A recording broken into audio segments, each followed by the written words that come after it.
എൻ്റെ ഭവനത്തിൽ രക്ഷയുടെ സന്തോഷം ഇന്ന് നിറയും. എൻ്റെ വീടിനകത്തുള്ള പ്രതിസന്ധികൾ മാറും. എൻ്റെ മക്കളിലുള്ള സാഹചര്യങ്ങൾ മാറും. ഞാൻ ഇന്ന് സത്യദൈവത്താലും സത്യവചനത്താലും അനുഗ്രഹിക്കപ്പെടും. ഞാൻ ഇന്ന് സത്യദൈവത്താലും സത്യവചനത്താലും അനുഗ്രഹിക്കപ്പെടും.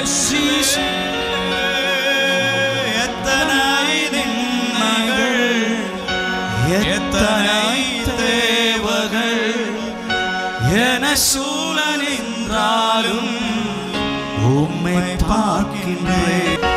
எத்தனை நின்னகள், எத்தனை தேவகள் என சூழலின்றாலும் உம்மை பார்க்கின்றேன்.